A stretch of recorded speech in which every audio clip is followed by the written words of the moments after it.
The Beastlands are a plane of chaos, but not wild, howling chaos like Limbo, but a plane of wilderness and freedom. There is little in the way of authority or structure.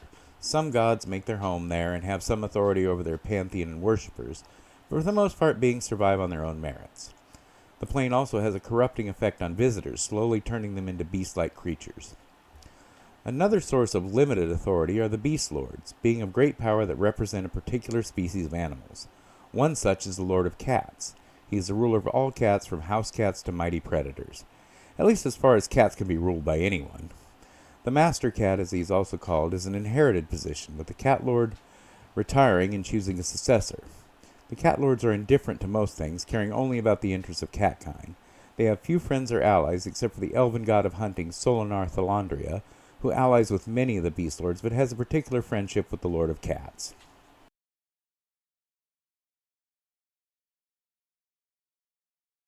Sorry for being a little late on the video. Last week I had a small heart attack and had to have a couple of stents put in. All is well and I'm doing fine, but it delayed our recording schedule a little. That being said, hi everyone and welcome to a wild episode of The Dungeon Crashers. I'm Guy. And I'm Zapeel. Before we get started, remember to like this video, subscribe to our channel, and turn on notifications so you don't miss any of our exciting D&D content. Today we are continuing our exploration of the Planescape setting with another resident of the Gape Towns. This time of the town of Fonel. It is one of the smaller towns of the Gape Towns with only 2,700 inhabitants, over half of whom are beast petitioners, who are sapient animals that can speak but otherwise resemble regular animals. The rest are a mix of barrier archons, elves, half-elves, and Aasimar. Fonel is often referred to as the wreckage, as the buildings have all fallen into ruin and been overtaken by the wilderness. Some citizens live within the ruined buildings, but most live in the collection of brightly colored tents. Only true groups have power in Fonel and use the area as a base. The first is the Sign of One, a group of philosophers based in the city of Sigil who believe themselves to be the center of the multiverse and seek to impose their will through magic or manipulation. The other group is called the Vile Hunt, who are a savage group whose goal is to destroy all the beast petitioners in the city because they consider sapient minds and animal bodies to be an abomination. Our hero was raised in Fonel, but his parents were members of the Sign of One. Our hero never embraced his parents' philosophy or their love of magic. He preferred hunting and stalking in the wilderness and running around with his friends who were elves and cat petitioners. He is a tabaxi, who is a race of cat-like humanoids. We are using the version from the Monsters of the Multiverse. Tabaxis are humanoid and can be medium or small. In either case, they have a walking speed of 30 feet and a climbing speed equal to their walking speed. They also have feline agility. When they move on their turn, they can double their walking speed. Once they do so, they can't use this ability again until they spend a turn not moving at all. They have dark vision at a range of 60 feet and have cat's talent, giving them proficiency in perception and stealth. They have claws, which they can use to make an unarmed strike that deals 1d6 slashing damage plus their strength modifier. Tabaxi speak Common and one other language of their choice. Our hero speaks Elvish. For ability scores, Tabaxis get the modifiers Common in the Monsters of the Multiverse, which are 3 + 1 bonuses they can put anywhere they want, but no more than 2 on the same ability. Using the point buy system, we put a 10 on Strength. He is fit despite his small size. We put a 15 on Dexterity, making it 17 with 2 of the bonus points. We put a 14 on Constitution. We put a 10 on Intelligence and a 13 on Wisdom, making it 14 with the last bonus point. And last, we put a 10 on Charisma.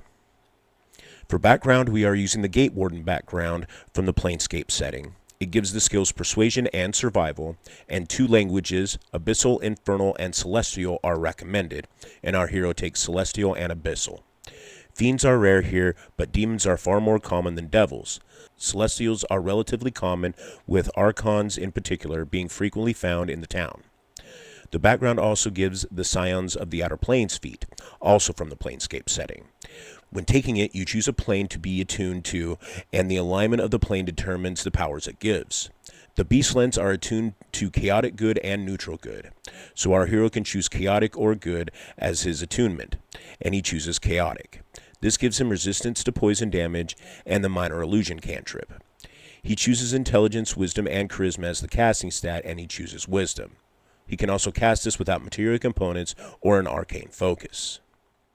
On the day of the attack, our hero had been hunting in the woods with his friends.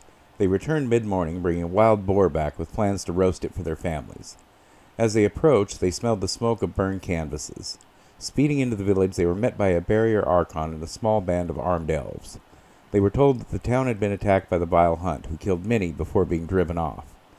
The archon sadly informed our hero that his parents were among the fallen. When the hunt attacked, our hero's parents led the defense, his father conjuring magical barriers to hedge the enemy out, while his mother blasted them with fire and lightning.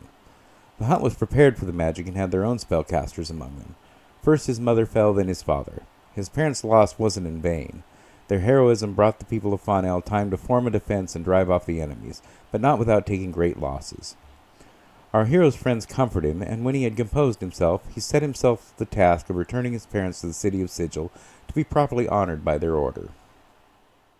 Our hero begins play as a rogue. He gets 4 skills from the rogue list and chooses acrobatics, insight, sleight of hand, and investigation. He gains expertise in 2 skills and chooses survival and investigation. He is an excellent tracker and is skilled in finding clues others would likely miss. He's proficient with light armor, simple weapons, hand crossbows, long swords, rapiers, and short swords, as well as intelligence and dexterity saves. He speaks Thieves' Cant, which is a special language spoken by rogues, composed of slang and code words mixed in with regular speech, so it sounds like normal conversation to anyone who doesn't speak it. He also has Sneak Attack. Once per turn, when he hits a target with a finesse or ranged weapon, he can add 1d6 to the damage, if he has advantage on the attack or an ally within 5 feet of the target. He begins with studded leather armor, a short sword, a dagger, and a short bow, and a quiver of arrows. At second level, he becomes a first level ranger, gaining 1 skill from their list, and he takes animal handling.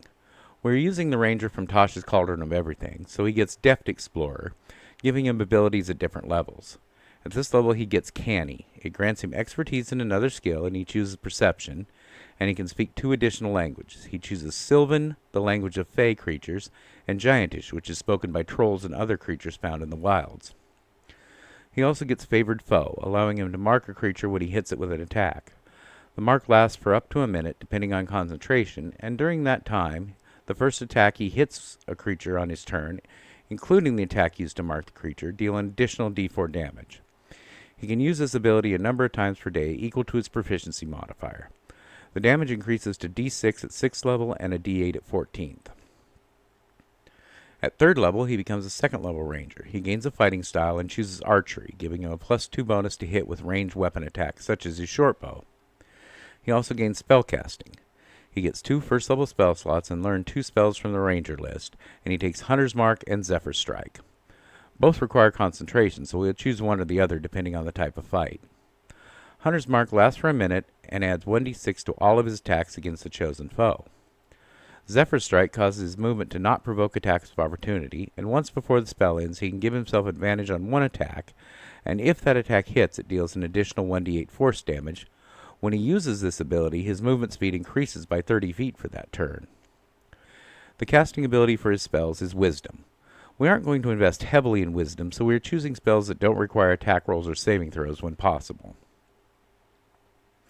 At 4th level, he becomes a 3rd level ranger, getting Primal Awareness, allowing him to learn additional spells at various levels that don't count against the number of ranger spells he knows.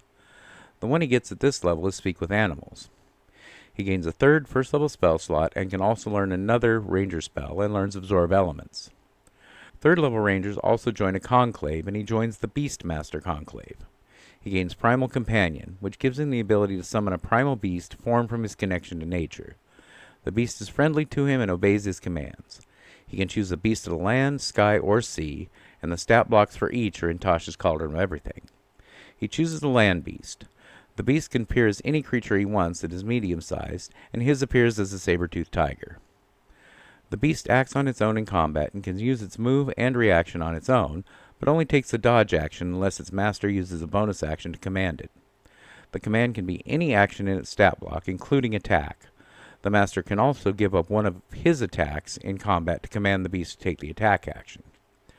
The beast still only has 1 action, so cannot be commanded to take 2 attack actions, so having 2 ways to command it is useful for flexibility rather than adding extra attacks. Normally our hero will command it to attack with a bonus action and attack with his own action, but if he has a spell or ability he wishes to use with his bonus action, he can instead give up his attack to command the beast. Also, if he wants to command the beast to do something other than attack, such as use the help action, he must use a bonus action to do so. If the master is incapacitated, the beast can take any action it chooses on its own. The beast uses its master's proficiency bonus several places in its stat block, so it gets more powerful as the beastmaster gains levels. If the beast has died in the last hour, the beastmaster can use an action to touch it and expend a spell slot, causing the beast to return to life 1 minute later with all of its hit points restored. He can also summon a new beast after finishing a long rest. He can choose any type of beast. If he already has a companion, it disappears and is replaced by the new one. Since our hero is small and the beast is medium, he can ride it as a mount if he wishes, but our hero is nearly as maneuverable as the beast, and in battle will prefer to fight on foot while the beast attacks, but will use the beast as a mount when traveling. At 5th level, he becomes a 4th level ranger, getting an ability score improvement or feat, and he takes a Sharpshooter feat. It lets him ignore the penalties for firing at long range, and his shots ignore half and 3/4 cover. When making an attack with a ranged weapon, he can subtract 5 from his roll to hit and gain plus 10 bonus to the attack's damage. This is frequently worth doing, but can also result in missed shots, so it's good to assess how difficult the target is to hit before deciding to use this. If there is a way to get advantage on the shot, such as stealth or having his companion use the help action, this becomes much more reliable. At 6th level, he becomes a 5th level ranger, getting extra attack. Now, when taking the attack action, he can make 2 attacks instead of 1. He can only sneak attack and use favored foe once per turn, but Hunter's Mark applies to every attack he makes. He can also use one of his attacks to command his beast and still make one attack of his own. He gains a 4th first level spell slot and 2 second level spell slots and can learn another spell of up to 2nd level, and he learns Pass Without a Trace, allowing himself and his companions to be extremely stealthy when needed. His primal awareness gives him the spell Beast Sense as well. Our hero has no recollection of the city of Sigil, having been brought to Fonel as a young cub, but his parents had spoken of it often. Although the city is within Outland and can be seen from anywhere on the plain high atop the spire, there is no physical entrance to it. Even if one could climb the spire, there would be no door into the city. Sigil can only be accessed through planar gates. The gate in Fonel was to the Beastlands and was guarded by a being named Wrath, who appears as a giant stone statue with a human face. It remains dormant most of the time, only speaking when there are matters it considers important or if someone seeks to enter the portal. He will question travelers about their intentions before letting them pass. If a traveler ignores him, they meet an unfortunate end on the other side of the gate.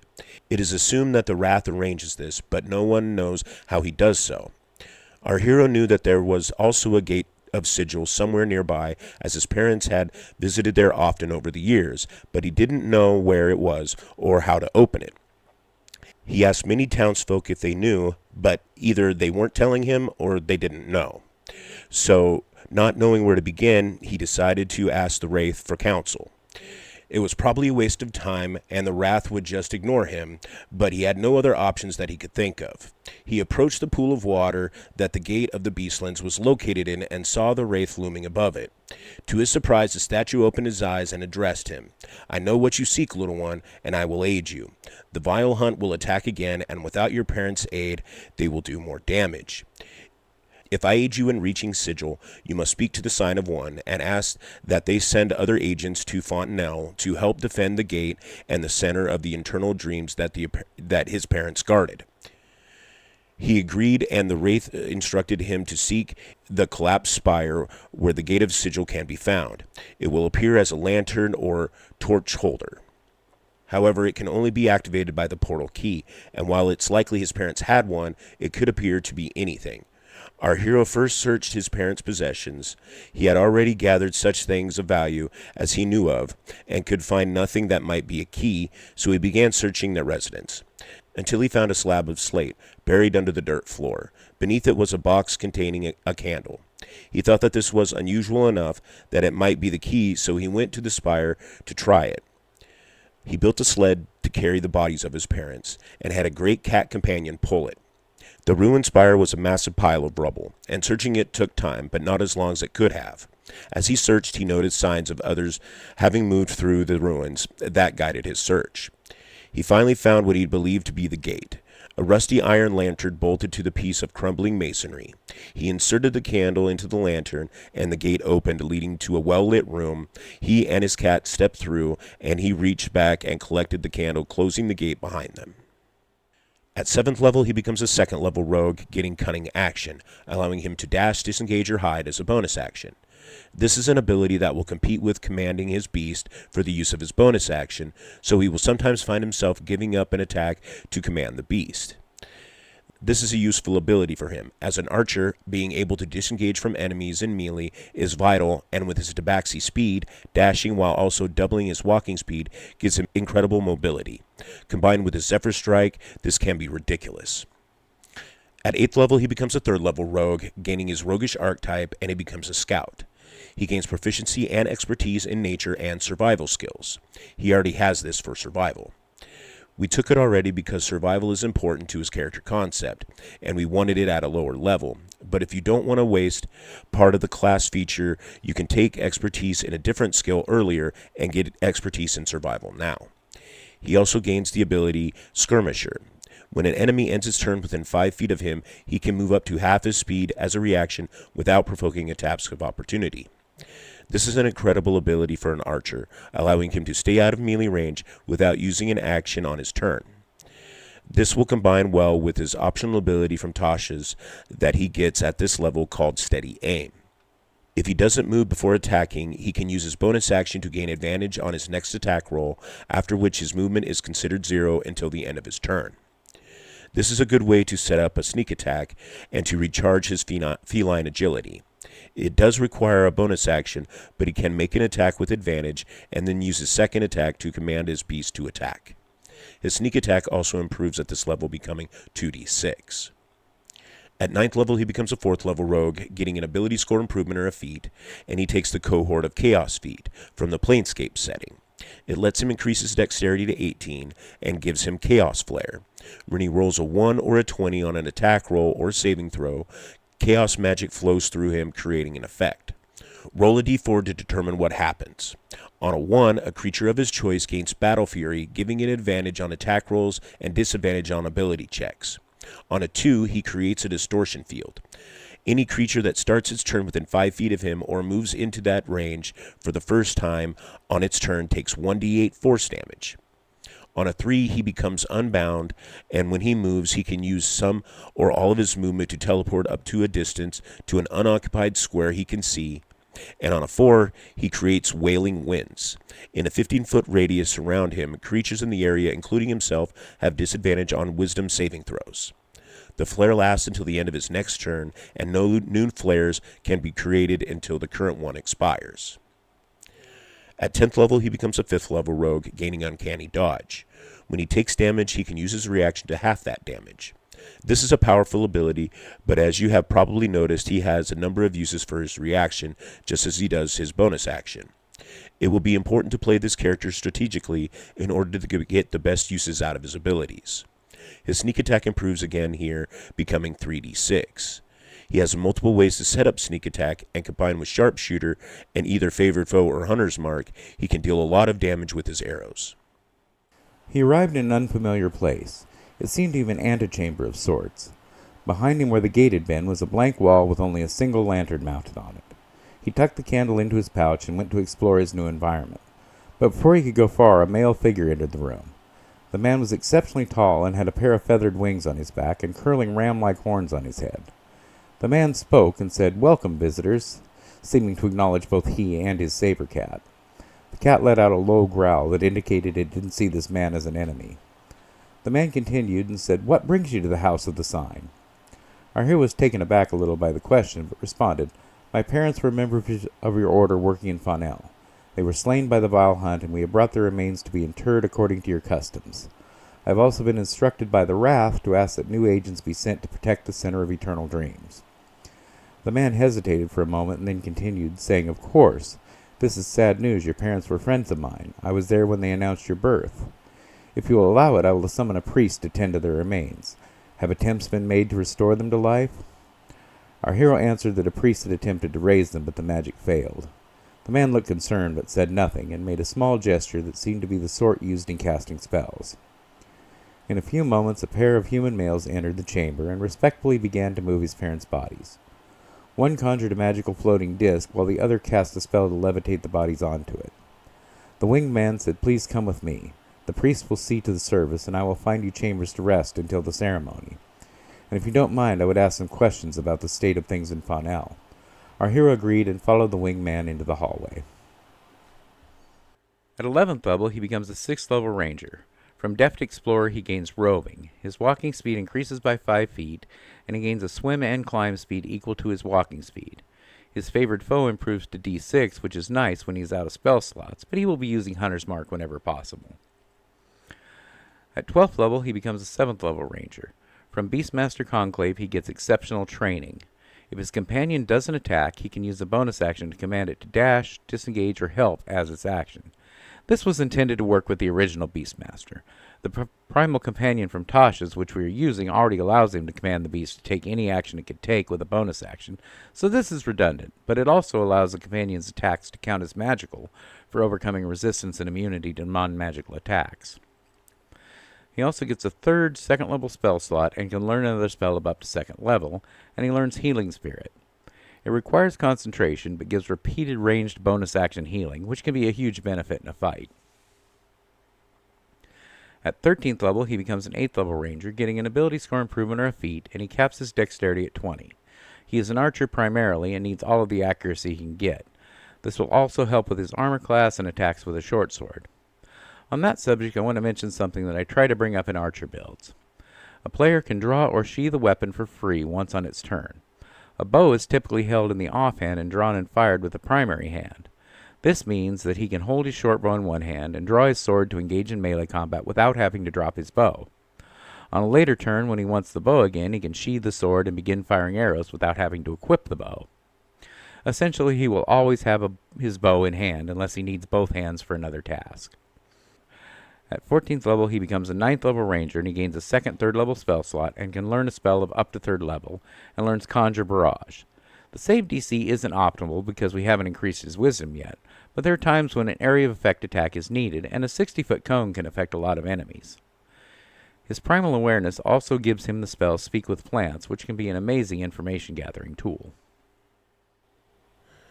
After his parents had been laid to rest in the Order's crypt, the winged man asked what he intended to do with his future, and he really didn't know. The winged man suggested that he join the Order and continue his parents' work. Our hero was uncertain if that was what he wanted, and said as much. The winged man smiled and said he understood, and there was no hurry to decide. The Order would always be there for him. The man said, "If you aren't interested in joining the Order, perhaps you would be willing to undertake a task for us. There is a world that we have a gate to where an object of power is hidden somewhere in a vast desert. We have no information on how to locate it, but you seem clever and resourceful. We would provide you with transportation to this plane, as well as gold and supplies to get you started. We would also give you a portal key to return to Sigil when you wish, and a tool to communicate with us here in our chapter house." Not wanting to return to Fonel without his parents there, and seeking some purpose in life and some adventure, our hero agreed. Arriving in the desert city, our hero sought out an inn for lodging. The city was large and was home to a diverse array of creatures. The plain was called Robia because that was the name of the desert kingdom and the location that most travelers of the plains arrive in. But he was told that the plain contained the entire world, with oceans and lands of many different climates. After having stayed in the inn for several days, a new visitor arrived. He was unlike anything our hero had ever seen, a reptilian creature taller than himself, but not overly large, surprisingly intelligent and knowledgeable. He made the creature's acquaintance, and after some talking discovered that his new friend was from the outland as well. He was a tribesman from the hinterlands who had come to the land seeking adventure. Soon the two had formed a partnership and began exploring the desert together, seeking whatever treasure and relics they could find. Our hero kept careful track of their discoveries, hoping for a clue that would lead him to the artifact that the winged man wanted. At 15th level, he becomes a 10th level ranger. From Deft Explorer, he gains Tireless. A number of times per day equal to his proficiency modifier, he can use an action to gain temporary hit points equal to 1d8 plus his wisdom modifier.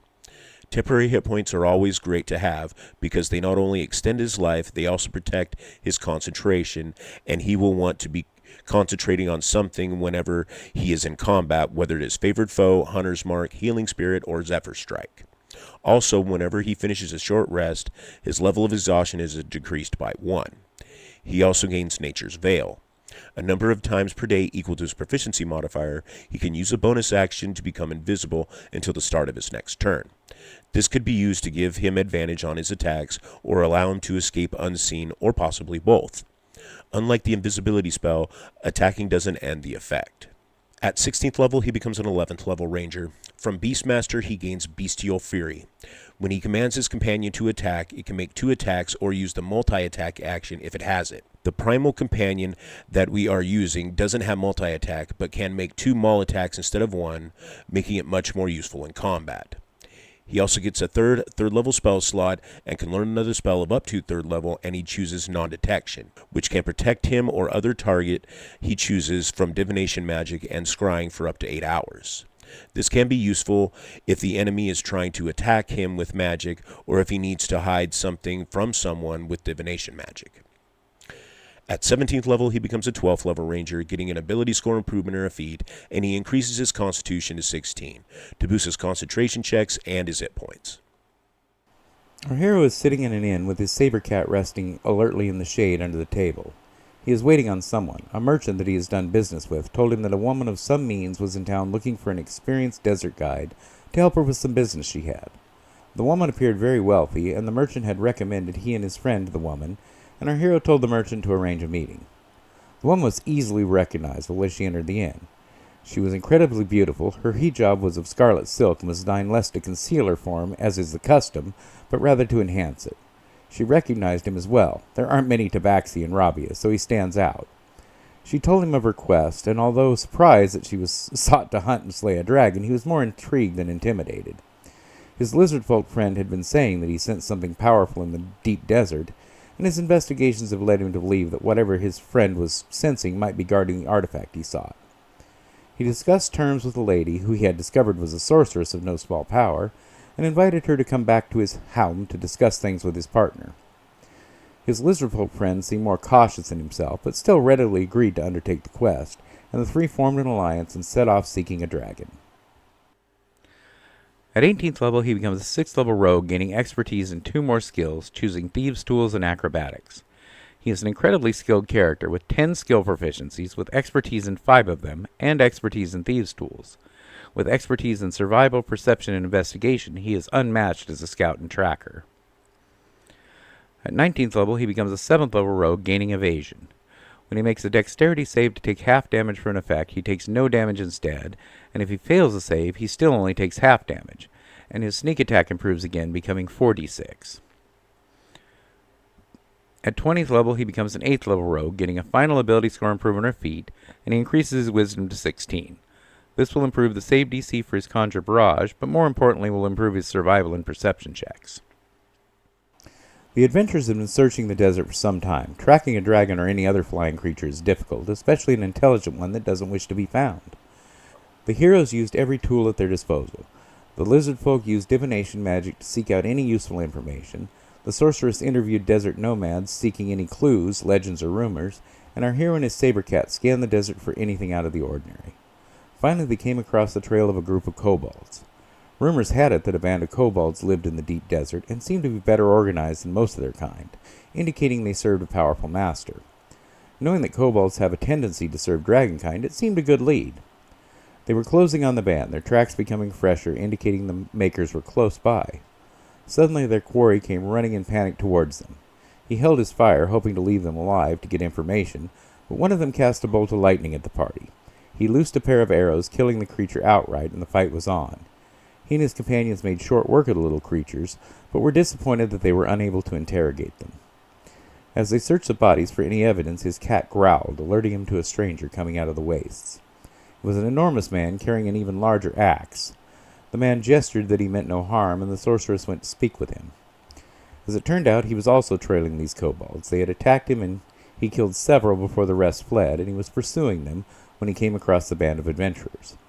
The sorceress made introductions, and they all agreed to add the huge warrior to their company and set off together in search of the dragon's lair. We think this character is one of the most versatile characters we made, at least that isn't a full caster. He is an excellent scout and tracker. He's also adept at exploring the wilderness or stalking through a dungeon. His beast companion can help him track and watch for danger. It can also serve as a mount. Archers are very strong in 5th edition, and his ability to stay out of melee makes him an excellent one. With Hunter's Mark and Sneak Attack combined with Sharpshooter and multiple ways to get advantage, his arrows can deal huge damage. His enhanced speed and maneuverability combined with the burst of speed he can get as a tabaxi give him unmatched mobility. His biggest weakness is the same as we had with his lizardfolk friend. He has many uses for his bonus action, but only one bonus action on his turn. This is good because he will always be getting a use of his bonus action, making the action economy work in his favor, but the player will have to carefully decide which ability to use on each turn. He also has a number of good uses for his reaction, which has the same benefits and drawbacks. The key to playing this character in combat is to use his mobility to his advantage, staying out of enemy range and striking from a safe distance, using his cat to both attack his primary foe and to be adjacent to them to help him gain sneak attack. If he needs to gain advantage, he can have the cat use the help action, or use steady aim, or use vanish. All of these require his bonus action, but will let him make excellent use of Sharpshooter. Out of combat, he will be the one on alert for danger, seeking traps and hazard, disarming traps and opening locks with his thieves' tools. In social situations, he might be better off allowing more charismatic characters to handle negotiations, but with persuasion and insight proficiency, he's a competent negotiator in his own right. We hope you enjoyed this character and his story, and will tell us about it in the comments, along with any questions, suggestions, and build ideas, and join us next time when we finish off this adventuring party with the final member, the Genasi Pyromancer. Until then, Cheers!